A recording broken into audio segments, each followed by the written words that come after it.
جی مطلب وہی بات کہ ایک ہائپ کریٹ کی ہوئی تھی کہ chief justice I H C پہ اعتبار نہیں ہے، اعتماد نہیں ہے، اور بالکل ٹھیک اسد نے کہا کہ بڑا ہی پلیڈ ریئلی اسمارٹلی. اس کی وجہ یہ ہے کہ اعتماد نہ ہونا، اور اس کے بعد اس کو کہتے ہیں کیس کو ریمانڈ کر دیا، یعنی لوور کورٹ میں واپس بھیج دیا. تو انہوں نے کہا کہ اوکے دوبارہ فلٹر کرواتے ہیں تاکہ مزید شک کی گنجائش بھی ختم ہو جائے.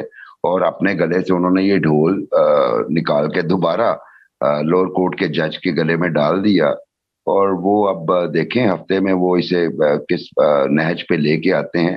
لیکن وہی بات آپ دیکھیے کہ اب ماحول پاکستان میں، اور میں اس کا ذمہ دار سمجھتا ہوں کہ ہماری عدلیہ زیادہ ہے، کہ جب آپ کے پریشر ٹیکٹکس آپ عدلیہ کے خلاف یوز کرنا شروع ہو گئے ہیں.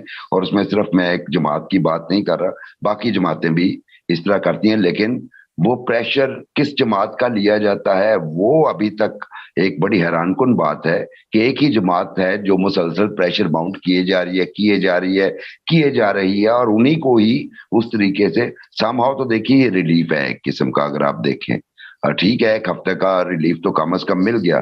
تو اگر یہ کل کی کیمپین نہ چلاتے یا وہ چیف جسٹس کو یہ نہ کہتے کہ جی آپ ریکیوز کر لیں اپنے آپ کو بینچ سے، تو شاید اس طرح کا فیصلہ بھی نہ آتا. لیکن عامر فاروق صاحب نے بھی اچھے طریقے سے گیند کو جو ہے وہ فلک کرنا جسے کہتے ہیں وہ فلک کیا، واپس بھیج دیے.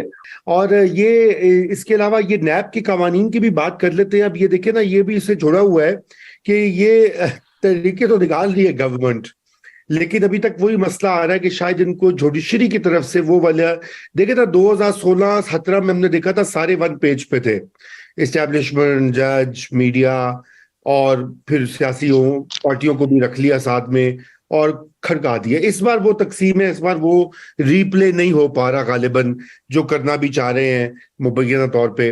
تو یہ نیب کی جو امینڈمنٹس ہیں اس کے بارے میں آپ بتائیے بخاری صاحب، آپ کو کیا یہ لگتا ہے؟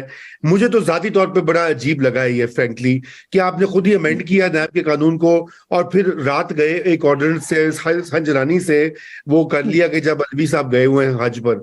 دیکھیے یہ قانون بھی ہمارے ہاں ایک مذاق بن چکے، اپنی کنوینئنس کے مطابق جب مرضی آپ ٹیلر کر لیں. اور ٹیلر کرنے کے لیے بھی اتنے راستے ہیں، مطلب اگر آپ کبھی اسمبلی سے کروا رہے ہوتے ہیں وہ بھی ٹھیک ہے، اسمبلی میں ایک بہت بڑی تعداد میں نشستیں خالی ہیں، اور کبھی آپ ایکٹنگ پریزیڈنٹ سے کروا لیتے ہیں. لیکن میرے ذاتی رائے میں نیب کا ادارہ اپنی ایفیکیسی ابھی تک پروو نہیں کر سکا.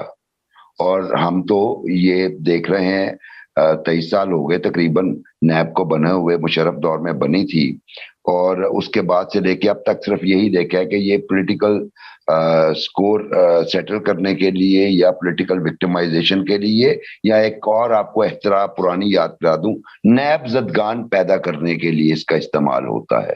یعنی نیب زدگان آپ کو 2002 کے الیکشن میں پاکستان پیپلز پارٹی پیٹریوٹ کا بننا یاد ہے، بڑی تعداد میں لوگوں کا پی ایم ایل کیو یعنی کنگز پارٹی میں جانا یاد ہے. وہ سارا نیب کا انفلوئنس اس میں بہت زیادہ استعمال ہو رہا تھا. میری ذاتی خیال میں نیب ایک ریڈنڈنٹ ادارہ ہے. پاکستان میں جب آپ کے اینٹی کرپشن کے ادارے ہیں، ایف آئی اے ہے، تو نیب کی ضرورت کوئی نہیں تھی. اور اگر ضرورت ہے بھی چلیے کر لیتے ہیں کہ جی اب چونکہ آبادی بھی بہت بڑھ چکی ہے، پاکستان میں کرپشن کا معیار بھی بہت آگے تک جا چکا ہے، بہت ایکسپینڈ ہو چکی ہے، ضرورت ہے بھی تو کم از کم ان لوگوں کے لیے کوئی ٹریننگ کرنی چاہیے. اور میرا خیال ہے یہ بھی کمپیٹیٹیو سروسز کے ذریعے ہی نیب میں بھی لوگ آنے چاہیے تاکہ وہ اکیڈمی میں باقاعدہ ٹریننگ دے سکیں. کیونکہ آپ نیب کا ریکارڈ اٹھا کے دیکھ لیں، ویسٹ آف منی پروسیکیوشن پہ، فورن ٹریولز پہ، اس کے علاوہ جو ریکوریز ہیں وہ اس کا آپ دیکھ سکتے ہیں وہ کیا ہے. اور سوائے اس کے کہ آپ لوگوں کو تنگ کریں، جس کے خلاف کرپشن ہے اینٹی کرپشن میں بھی اس کے خلاف ہو سکتا ہے، ایف آئی اے کے ذریعے بھی ہو سکتا ہے، ایون پولیس کے ذریعے بھی ہو سکتا ہے. تو نیب ابھی تک اپنے آپ کو اپنی آپ کی انیبلٹی صرف دکھا رہی ہے کہ یہ کیسز کو ہینڈل نہیں کر سکے. آپ کو یاد ہوگا میاں نواز شریف کے کیسز میں جب سارے ایک پیج پہ تھے